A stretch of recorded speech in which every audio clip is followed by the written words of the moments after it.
സുഹൃത്തുക്കളെ, ഞാൻ ഇന്നലെ ഒരു വീഡിയോ ചെയ്തിട്ടുണ്ടായിരുന്നു. അഥവാ നമ്മളൊരു സ്ഥാപനം തകർത്ത്, ജീവിതം തകർത്ത ഒരു വിഷയവുമായി ബന്ധപ്പെട്ട് എന്റെ നിലവിലെ അവസ്ഥയൊക്കെ വെച്ചിട്ട് ഞാനൊരു വീഡിയോ ചെയ്തിട്ടുണ്ട്. ഇതിന് കാരണക്കാരനായ ഫഹദ് ഉൾപ്പെടെയുള്ള പ്രതികൾ നിലവിൽ വിലസി നടക്കുക എന്നുള്ള കാര്യങ്ങളൊക്കെ ചൂണ്ടിക്കാണിച്ചിട്ടുള്ള ഒരു സ്റ്റേറ്റ്മെന്റ് ആണ് ഞാൻ പറഞ്ഞിട്ടുണ്ടായിരുന്നത്. ഇതുമായി ബന്ധപ്പെട്ട് ഞാൻ മുൻകാലങ്ങളിലും വീഡിയോ ചെയ്തിട്ടുണ്ട്. ഇപ്പോ ഇന്ന് കണ്ട വീഡിയോ ഇവന്മാർ റിട്ടേൺ സ്റ്റേറ്റ്മെന്റ് എന്നുള്ള രീതിയിൽ ഒരു വീഡിയോ കണ്ടു. കള്ളന്മാര്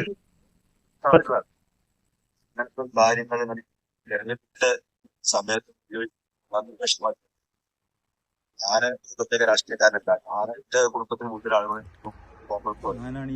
ഇതിൽ പെരുങ്കള്ളം പറയുന്നത് തെരഞ്ഞെടുപ്പിന്റെ സമയത്ത് ഇങ്ങനെയുള്ളൊരു അപവാദം അല്ലെങ്കിൽ വാദം ഉന്നയിച്ചു വരുന്നത് വിഷമുണ്ട് എന്നുള്ള രീതിയിലാണ്. പിന്നെ ഈ കാര്യത്തിലൊക്കെ വിഷമുണ്ട്. മറ്റുള്ളവന്റെ മുതൽ കട്ട് നശിപ്പിച്ച് കൊണ്ടുപോകുന്നതിനും എനിക്കൊരു വിഷമമില്ല. പുറമെ ഇത്തരം തെമ്മാടിത്തരങ്ങളെല്ലാം ചെയ്തതിനു ശേഷം ന്യായമായിട്ടുള്ള കാര്യങ്ങളുമായി ബന്ധപ്പെട്ട് മുന്നോട്ട് പോകുന്ന എനിക്കെതിരെ അഥവാ കേസിൽ നിന്ന് പിന്മാറില്ലാന്നായപ്പോ ഇതിന്റെയൊക്കെ വ്യക്തമായ തെളിവുകളും വീഡിയോസൊക്കെ ഞാൻ മുൻകാലങ്ങളിൽ തന്നെ വിട്ടിട്ടുണ്ട്. പുറമെ ഇനിയും വേണമെങ്കിൽ ഡീറ്റെയിൽ ആയിട്ടുള്ള കാര്യങ്ങൾ ഇവിടെ ഞാൻ തയ്യാറാണ്. ഇനി ആരെങ്കിലും നാട്ടുകാരെന്നുള്ള രീതിയിൽ ഇവന്മാരോട് സിമ്പതിയോ മറ്റോ ഉണ്ടെങ്കിൽ ന്യായമായിട്ടും 4 5 പേരോ എത്ര പേരായാലും വന്ന് ബോധ്യപ്പെടാവുന്ന രീതിയിൽ തെളിവുകൾ മുന്നിൽ നിരത്തി സംസാരിക്കാനും വാദിക്കാനും ഞാൻ തയ്യാറാണ്. ഓക്കെ, ഇത് യഥാർത്ഥത്തിലല്ലാത്തൊരു കാര്യമാണ്. ഞാൻ മാനിപ്പുലേറ്റ് ചെയ്താണെന്നുള്ള രീതിയിൽ ഇവന്മാർക്ക് തെളിയിക്കാൻ സാധിച്ചാൽ, അല്ലെങ്കിൽ ഞാൻ പറയുന്നത് വാസ്തവമല്ല എന്ന് നിങ്ങൾക്ക് ബോധ്യപ്പെടുന്ന രീതിയിലാണെങ്കിൽ നിങ്ങൾ പറയുന്ന ശിക്ഷ ഏൽക്കാൻ ഞാൻ തയ്യാറാണ്. ഓക്കെ, ഇപ്പോ ഇതുപോലെ തന്നെ ഇവനൊരു അറ്റാക്ക് അഭിനയിച്ചു പോകേണ്ട ഒരു അവസ്ഥ വന്നു. ഈ മുഹമ്മദ് റാഫി എന്തിനാ അറസ്റ്റിനെ ഭയന്ന് മുമ്പ് ഇതുപോലെ തന്നെ 35 ദിവസത്തോളം പെരുന്നാൾ ദിവസം പോലും വരി കയറാൻ പറ്റാത്ത അവസ്ഥയിൽ ഈ കബീർ, മുഹമ്മദ് റാഫി, അതുപോലെ സാജുദ്ദീൻ, ഫഹദ്, ഈ 4 പ്രതികൾ 650/2024 എന്നുള്ള കേസിന്റെ ആർക്കും FIR പോയിട്ട് കേബിളിലോ അല്ലെങ്കിൽ ഏത് ആപ്ലിക്കേഷനിലോ അഥവാ പോലീസ് സംവിധാനങ്ങളിലോ പോയി അന്വേഷിച്ചിട്ടുണ്ടെങ്കിൽ നിങ്ങൾക്ക് മനസ്സിലാക്കാൻ പറ്റും. 650/2024 എന്നുള്ള കേസിന്റെ യഥാർത്ഥ വസ്തുത എന്താണെന്നുള്ളത് FIRൽ വ്യക്തമായിട്ട് കാണാം. എന്നിട്ട് ഈ FIRൽ നിന്ന്, പരാതിയിൽ നിന്ന് ഞാൻ പിന്മാറില്ല എന്നായപ്പോൾ 27 ദിവസത്തിന് ശേഷം ഈ മുഹമ്മദ് റാഫി എന്ന ഇവന്റെ ഭാര്യയെ ഞാൻ കയറിപ്പിടിച്ചു, ഞാനും എന്റെ അനിയന്മാരും കയറിപ്പിടിച്ചു എന്നുള്ളതിന്റെ പേരിൽ അഥവാ ഞാൻ കേസിൽ നിന്ന് പിന്മാറില്ല മുന്നോട്ട് പോകുന്നതായപ്പോ ഈ കേസിൽ നിന്ന് പിന്മാറാത്തത് മുന്നോട്ട് പോകേണ്ട സാഹചര്യം ഉണ്ടാവുന്ന എന്തുകൊണ്ടാണെന്നറിയോ? അനീതി എന്നുള്ള രീതിയിൽ നമ്മൾ നേരിട്ടു എന്നുള്ളതിന്റെ പിന്മാറിയിട്ടില്ല. അത് പെണ്ണുകേസ് ഇട്ടതിന് ശേഷം പെണ്ണുകേസ് എന്റെ പേരിൽ എടുത്തു എന്ന് മനസ്സിലാക്കി 1 രൂപക്കും ഞാൻ കോംപ്രമൈസിന് തയ്യാറായിട്ടില്ല, ഇന്ന് വരെ തയ്യാറായിട്ടില്ല. ഓക്കെ, അതിന് കാരണക്കാരായ അല്ലെങ്കിൽ എന്റെ സ്ഥാപനം നശിക്കാനും എന്റെ ഉപജീവനം നഷ്ടപ്പെടാനുമുള്ള കാരണക്കാരനായിട്ടുള്ള SI വിമൽകുമാർ ഉൾപ്പെടെ G ശിവദാസൻ, അതുപോലെ തന്നെ SI ശ്രീനി, ഇവർക്കെതിരെ ഞാൻ ഓൾറെഡി പോലീസ് കംപ്ലൈന്റ് അതോറിറ്റിയിൽ കേസ് നടത്തിക്കൊണ്ടിരിക്കുകയാണ് 1.5 വർഷത്തിന് മേലെയായിട്ട്. ഓക്കെ, ഇന്നും നിലയും തുടങ്ങിയതല്ല. അവിടെ എന്റെ പരാതി എന്താണെന്നറിയോ? പ്രതികൾക്ക് അനുകൂലമായി അഥവാ സത്യം മനസ്സിലാക്കി പ്രതികളെ ആ സമയത്ത് അറസ്റ്റ് ചെയ്യാൻ ശ്രമിക്കുന്നുണ്ട്. നിങ്ങളെല്ലാം മുമ്പുള്ള വീഡിയോയിൽ കണ്ടിട്ടാവും. അതേ വ്യക്തികൾ ഇവന്മാർക്ക് വഴങ്ങി നിൽക്കുന്ന അവസ്ഥ വന്നു. അതുമായി ബന്ധപ്പെട്ട് ഞാൻ നാഷണൽ ഹ്യൂമൻ റൈറ്റ്സിലും അതുപോലെ മുഖ്യമന്ത്രിക്കും അതുപോലെ ഞാൻ പറഞ്ഞല്ലോ കേന്ദ്ര മനുഷ്യാവകാശ കമ്മീഷനും ഇതുപോലെ മറ്റു സംവിധാനങ്ങളിലും പരാതി നൽകി. ഇതിൽ വാസ്തവം ഉണ്ടെന്ന് മനസ്സിലാക്കിയിട്ട് അന്നത്തെ DYSP ആയിരുന്ന മനോജ് എന്നുള്ള വ്യക്തി, മനോജ് എന്ന് പറയുന്ന വ്യക്തി, അതോ സാറ്, അദ്ദേഹം ഈ SI ശ്രീനി, അന്വേഷണ ഉദ്യോഗസ്ഥനായിട്ടുള്ള SI ശ്രീനി ചെയ്ത തെറ്റെന്താ? SI ശ്രീനി ചെയ്ത തെറ്റെന്ന് പറയുമ്പോൾ FIR മാന്യമായിട്ട് ഇടാണ്ട കണ്ടന്റുകൾ മനഃപൂർവ്വം ഹൈഡ് ചെയ്ത് 326 പ്രകാരമുള്ള കേസ് ഇടേണ്ട കാര്യത്തിൽ മാക്സിമം ഇവർക്ക് സപ്പോർട്ടീവ് ആയിട്ടുള്ള കാര്യങ്ങൾ ചെയ്തു കൊടുത്തു. അതുപോലെ തന്നെ മഞ്ചേരി മെഡിക്കൽ കോളേജിൽ നിന്ന് വൂണ്ട് സർട്ടിഫിക്കറ്റ്, ട്രീറ്റ്മെന്റ് സർട്ടിഫിക്കറ്റ് എന്നിവ കൈപ്പറ്റിയിട്ട് 40 ദിവസത്തോളം ബഹുമാനപ്പെട്ട കോടതിയെ ഹൈഡ് ചെയ്തു എന്നതാണ് അയാൾക്കെതിരെ എന്റെ ആരോപണം. അതിൽ കായമുണ്ടെന്ന് മനസ്സിലാക്കിയിട്ട് DYSP മനോജ് സാറ് വകുപ്പ് തല നടപടിക്ക് അയാൾ ഇവിടുന്ന് ട്രാൻസ്ഫർ ആയിട്ട് ഇരിങ്ങാലക്കുട പോയി. ഇരിങ്ങാലക്കുട റൂറലിൽ പോയിട്ട് ഞാൻ അതും എന്റെ ഹെൽമറ്റും സ്കൂട്ടിയും കൊണ്ട് ഇവിടുന്ന് ഇരിങ്ങാലക്കുട വരെ ഓടിച്ചു പോയിട്ട് ഞാൻ അവിടെ പോയിട്ട് മൊഴി കൊടുത്തിട്ടുണ്ട്. എന്നെ വിളിപ്പിച്ചിട്ട് അയാൾക്ക് വകുപ്പ് തല നടപടിക്ക് ശുപാർശ ചെയ്തിട്ടുണ്ട്. അതെല്ലാം 1 വർഷത്തിന് ശേഷം ഞാൻ അറിയുന്നത്.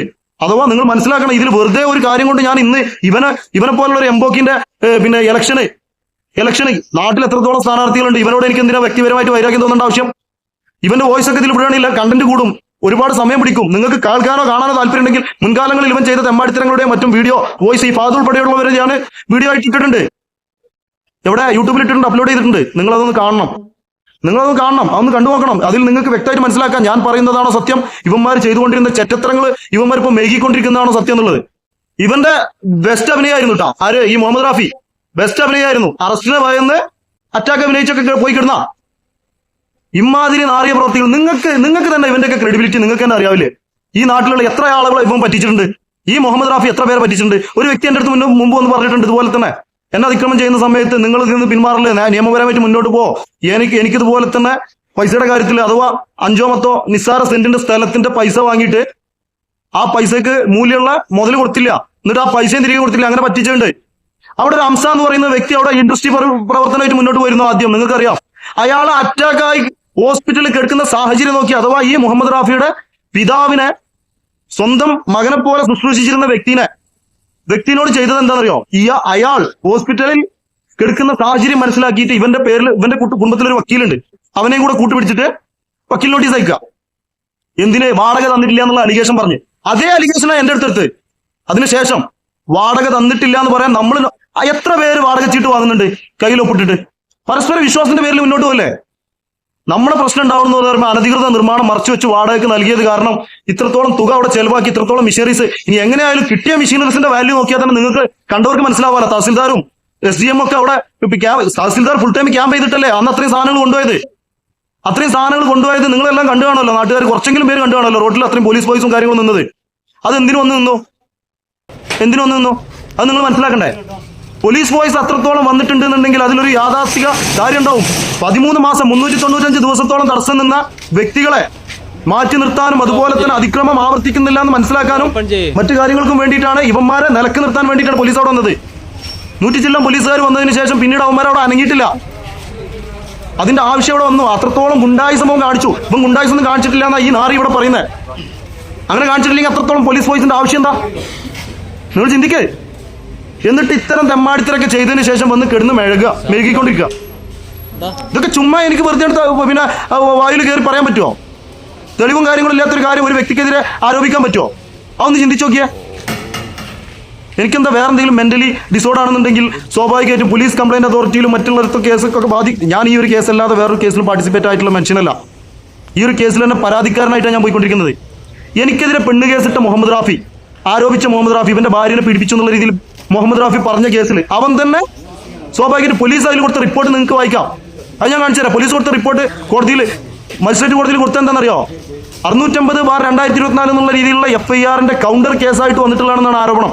അതും 27 ദിവസത്തിന് ശേഷം. ഇത് ഞാൻ പറഞ്ഞല്ല, പോലീസ് പറഞ്ഞ. ഇവന്മാർക്ക് അനുകൂലമായിട്ട് നിന്ന പോലീസുകാർ ആ സ്റ്റേഷനിൽ മെയിനായിട്ട് പണിയെടുത്തുകൊണ്ടിരിക്കുമ്പോൾ സാധാരണക്കാരനെ മാക്സിമം ചൂഷണം ചെയ്യാൻ വേണ്ടി രാഷ്ട്രീയ പ്രവർത്തനം നടത്താൻ ശ്രമിക്കുന്ന ഇവനെ പോലുള്ള നാറികളെ എന്ത് ചെയ്യണം? നിങ്ങൾ പറ. അതുപോലെ ഇതൊന്നും വെറുതെ പറയുന്നല്ല, ഇവൻ തന്ന എഗ്രിമെന്റ് ആണത്. ഈ എഗ്രിമെന്റിൽ ഞാൻ മുമ്പ് ഇന്നലത്തെ വീഡിയോ ഇട്ടിട്ടുണ്ടായിരുന്നു. ഇന്ന് അപ്ലോഡ് ചെയ്യാനൊക്കെ സമയത്തിന്റെ പ്രശ്നങ്ങളും കാര്യങ്ങളൊക്കെ ഉണ്ട്. അതൊക്കെ വ്യക്തമായിട്ട് നോക്കി മനസ്സിലാക്കും. അതുപോലെ ഇവനുമായി ബന്ധപ്പെട്ട വാട്സ്ആപ്പ് ചാറ്റിന്റെ ഡീറ്റെയിൽസ് ആണിത്. ഇതിലൊക്കെ വ്യക്തമായിട്ടുള്ള കാര്യങ്ങൾ, അഥവാ ഇതൊന്നും എനിക്ക് മാനിപ്പുലേറ്റ് ചെയ്യാൻ പറ്റില്ല. വാട്സ്ആപ്പ് എനിക്ക് ഉണ്ടാക്കാൻ പറ്റില്ല. വ്യക്തമായിട്ട് കാര്യങ്ങളും കണ്ടന്റുകളും ഇതിലുണ്ട്. ഇതൊക്കെ നിങ്ങൾക്ക് ചെക്ക് ചെയ്യാവുന്നതാണ്. വ്യക്തമായിട്ട് വെറുതെ ഒരു വ്യക്തിക്ക് GST രേഖകൾ ആർക്കും വന്ന് പരിശോധിക്കാം. ഓക്കെ, ഇതൊക്കെ ആർക്കും വന്ന് പരിശോധിക്കാം. ഇത്രത്തോളം തുകയുടെ സാധനങ്ങൾ ഇതാ SI ശ്രീനി മെഡിക്കൽ കോളേജിൽ കൊടുത്ത റിപ്പോർട്ടുമായി ബന്ധപ്പെട്ട കാര്യങ്ങൾ, ഇതുമായി ബന്ധപ്പെട്ട് വെറുതെ ഇതിൽ വ്യക്തമായിട്ട് before the honourable judicial first class magistrate court മലപ്പുറത്ത് നിന്ന് വന്നിട്ടുള്ള മലപ്പുറത്ത് കോട്ടക്കൽ സ്റ്റേഷനിലുള്ള പോലീസുകാർ കൊടുത്ത റിപ്പോർട്ടാണ്. കേസിന്റെ ചുരുക്കം എന്ന് പറയുന്നുണ്ട് 12/5/2024 തീയതി 6:30 മണിക്ക് ആവലാധികാരൻ എഗ്രിമെന്റ് പ്രകാരം വാടകയ്ക്ക് എടുത്തിരുന്നതും 1-ാം പ്രതിയുടെ ഉടമസ്ഥതയിലുള്ളതുമായിരുന്ന കുഴിപ്പുറം കവലയിലുള്ള 90A എന്ന നമ്പറിട്ട വാടക മുറിയിലെ സാധന സാമഗ്രികൾ എടുക്കുന്നതിന്റെ ആവശ്യം ഉണ്ടായത് അവിടെ നിലനിൽക്കാൻ പറ്റൂല എന്നുള്ള അവസ്ഥ വന്നുകൊണ്ട്. കാരണം അനധികൃത നിർമ്മാണം കാരണം പഞ്ചായത്ത് ലൈസൻസ് കിട്ടൂല എന്നുള്ളതുകൊണ്ട് അതിപ്പം മറച്ചു വെച്ച് വാടകയ്ക്ക് നൽകി എന്നുള്ളതാണ് എന്റെ ആരോപണം. ആദ്യത്തെ അത് മറച്ചു വെച്ചുകൊണ്ട് എന്നെ വഞ്ചിക്കപ്പെട്ടു എന്ന് പറയുമ്പോൾ സ്വാഭാവികമായിട്ടും വഞ്ചന കേസ് ഫയൽ ചെയ്യുന്നുള്ള കാര്യം ഞാൻ ഇവരോട് പറഞ്ഞു. അതുമായി ബന്ധപ്പെടുന്ന ഇന്നാ നീ എന്ത് തെമ്മാടിത്തരം എന്ത് വേണമെങ്കിലും ചെയ്യണം പറയാൻ പാടും. അമ്മാതിരി രീതിയിലുള്ള വർത്തമാനം പറഞ്ഞതിന്റെ പേരിലാണ് പിന്നീട് ഞങ്ങൾ തമ്മിൽ പ്രശ്നം സംസാരം ഉണ്ടാവുന്നത്, വിഷയം ഉണ്ടാവുന്നത്. അതിന്റെ ബേസിലാണ് ഇവന്മാർ ഇത്രയും അതിക്രമം നടത്തിയിട്ടുള്ളത്. ഞാൻ സ്വാഭാവികരും വാഗോണ്ട് പിന്നെ കാര്യങ്ങൾ പറഞ്ഞ് മനസ്സിലാക്കി കൊടുത്തിട്ടുണ്ട്. നിങ്ങൾ ചെയ്തുകൊണ്ടിരിക്കുന്നത് ശുദ്ധ തെമ്മാടിത്തരാണ്. നിങ്ങൾക്ക് ഒരു കാരണവശാലും ഇത് വാടക കൊടുത്തിട്ടുണ്ട്. ഞാൻ നവംബറിൽ നിന്ന് ഇവൻ തന്നെ സ്ഥാപിച്ചിട്ടുണ്ട്. ഇവൻ തന്നെ തന്ന മുനിസിപ്പൽ കോടതിയുടെ പിന്നെ അഥവാ 2-ാം മാസം പൂട്ടിയിട്ട പ്രതികൾ, അതുമായി ബന്ധപ്പെട്ട് 2-ാം മാസം തന്നെ ഞാൻ കോട്ടക്കൽ സ്റ്റേഷനിൽ പരാതി കൊടുത്തിട്ടുണ്ട്. 5-ാം മാസം 650/2024 എന്നുള്ള കേസിന്റെ പരാതി പിന്നെ FIR നിലവിലുള്ളപ്പോ 6-ാം മാസം എനിക്കെതിരെ പെണ്ണ് കേസ് ആരോപിച്ചിട്ട് ഒരു FIR കൗണ്ടർ കേസായിട്ട് ഫയൽ ചെയ്ത ടീം 9-ാം മാസം പോയിട്ട് തിരൂർ മുനിസിപ്പൽ കോടതിയിൽ ഫയൽ ചെയ്തിരിക്കുകയാണ്. എന്ത് വാടക അലിഗേഷന്? അതുവരെ ഇല്ലാത്ത വാദം 9-ാം മാസം കൊണ്ടിട്ട്. അതെന്തിനാണെന്നറിയോ? ഒരു കോടതിയിൽ വർഷങ്ങളോളം കെട്ടിക്കിടക്കണ കേസ് കെട്ടിക്കെടുത്തിട്ട് എന്റെ സാധനങ്ങൾ മൊത്തമായിട്ട് കളവ് ചെയ്ത് കൊണ്ടുപോകാനുള്ള അവസരം. പിന്നീട് അവന്മാരെന്നെ പറയുന്നുണ്ട് ഞാൻ എടുത്തുകൊണ്ട് പോയിട്ടുണ്ടെന്ന് സാധനം. ഏത് 5-ാം മാസം എനിക്കെതിരെ പെണ്ണ് കേസ് FIR വന്നതിന് ശേഷം ഞാൻ എടുത്തുകൊണ്ട് പോയിട്ടുണ്ട്. ഏത് ആ പറമ്പിൽ ഓട്ടാൻ പറ്റൂല, എനിക്ക് റോട്ടിലൂടെ പോകാന്നല്ലാതെ. അതെന്തിനാണ് അവിടെ അങ്ങനെ ഇട്ടത്? ഞാൻ അവ പരിസരത്തേക്ക് വരരുത്. പുറമെ ഇവന്റെ ഭാര്യനെ കയറി പിടിച്ചു എന്ന് പറയുന്നത്. ഉളുപ്പുണ്ടെങ്കിൽ ഇത് ആരെങ്കിലും പറയോ? ഉളുപ്പുള്ള കുടുംബക്കാരനാണെന്നുണ്ടെങ്കിൽ ഇവൻ പറയോ?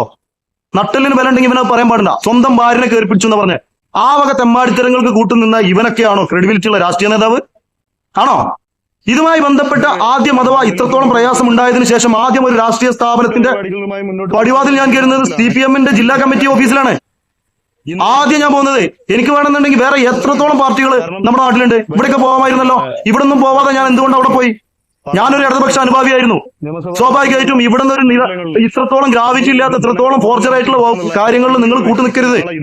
നിങ്ങൾ ഇത്രത്തോളം തെമ്മാടിത്തരങ്ങൾക്ക് കൂട്ടു നിൽക്കരുത്. അവിടെ പോയി ഞാൻ പറഞ്ഞതാ. അതുമായി ബന്ധപ്പെട്ട വീഡിയോയും അഥവാ CPM-ന്റെ ജില്ലാ കമ്മിറ്റി ഓഫീസിൽ ഞാൻ പോയതുൾപ്പെടെയുള്ള വീഡിയോ ഈ വർഷം ഒരു വർഷങ്ങൾക്ക് മുമ്പ് തന്നെ ഞാൻ ഇതിൽ അപ്ലോഡ് ചെയ്തിട്ടുണ്ട് യൂട്യൂബിൽ. നിങ്ങളതൊന്ന് നോക്ക്. പിന്നെ ഇവന്റെ ഈ ഒരു പഞ്ചായത്ത് ഇലക്ഷനുമായി ബന്ധപ്പെട്ട് മാത്രം ഞാൻ ഇതുണ്ടാക്കുക എന്ന് പറയുമ്പോൾ എന്തെങ്കിലും ഗ്രാവിറ്റിയുള്ള കാര്യമാണോ? ബുദ്ധിയുള്ളവർക്ക് ചിന്തിച്ചൂടെ? ഇത്രയും തെമ്മാടിത്തരങ്ങൾ ചെയ്തു വെച്ച ഒരു വ്യക്തി ഒരു സ്ഥാനമാനങ്ങൾക്കും അല്ലെങ്കിൽ ഒരു ജനപ്രതിനിധി ആവാനുള്ള യോഗ്യത ഇല്ല എന്നുള്ള വ്യക്തമായ ധാരണയുടെ പുറത്താണ് ഞാനിത് ചെയ്തത്. ഓക്കെ, അത് നിങ്ങൾ മനസ്സിലാക്കണം. ഏതെങ്കിലും രാഷ്ട്രീയ കക്ഷിയുടെയോ അല്ലെങ്കിൽ പിന്നെ വ്യക്തികളുടെയോ അച്ചാരം വാങ്ങിയിട്ട് ചെയ്തതല്ല. ഒരു വ്യക്തിയുടെയും സ്വാധീനമോ മറ്റോ കണ്ടുമല്ല. ഞാനൊരു ഇന്ത്യൻ പൗരനാണ്, ഇന്ത്യൻ സിറ്റിസണാണ്. ഞാൻ ന്യായമായിട്ടുള്ള നികുതി കൊടുത്ത് ജീവിച്ചിരുന്ന വ്യക്തിയാണ്. സ്വാഭാവികമായിട്ടും എനിക്ക് എന്റേതായിട്ടുള്ള സേവനം കിട്ടണം, കിട്ടിയേ പറ്റൂ. ഓക്കെ, അത് നിയമപരമായിട്ടാണെങ്കിൽ അങ്ങനെ, ന്യായപരമായിട്ടാണെങ്കിൽ അങ്ങനെ, അത് വാങ്ങിയെടുത്തേ പറ്റൂ. അതിനുവേണ്ടി ഏതറ്റം വരെ പോകാൻ ഞാൻ തയ്യാറാണ്. ഇത്രേ പറയാനുള്ളൂ. ഇതുമായി ബന്ധപ്പെട്ട് ഇവന്മാരുടെ സ്റ്റേറ്റ്മെന്റ് കണ്ടതിന്റെ ഒരു വിശദീകരണം മാത്രമാണിത്. ബുദ്ധിയുള്ളവർക്ക് ചിന്തിക്കാം, അത്രേ പറയുന്നുള്ളൂ. ബുദ്ധിയുള്ളവർക്ക്. ഇവന്മാർ വായു കയറിയിട്ട് എന്തെങ്കിലും വിളിച്ചു പറയുന്നതിൽ ഞാനൊന്നും ചെയ്തില്ല എന്ന് ഏത് കള്ളനും വിളിച്ചു പറയും. അത് പ്രകാരമാണോ? രേഖകൾ സഹിതം ഞാൻ പറയുന്നത്, ആർക്കെയുന്നത്. അത് പ്രകാരം ആരായാലും ആര് വന്ന് സംസാരിച്ചാലും ഞാൻ സംസാരിക്കാൻ തയ്യാറാണ്. വെല്ലുവിളിക്കണം ഞാൻ. ആരെങ്കിലും വാ സംസാരിക്കാൻ. ഇതുമായി ബന്ധപ്പെട്ട് തെളിവുകൾ ആവശ്യപ്പെട്ടു വാ. ഇത്രേ പറയാനുള്ളൂ.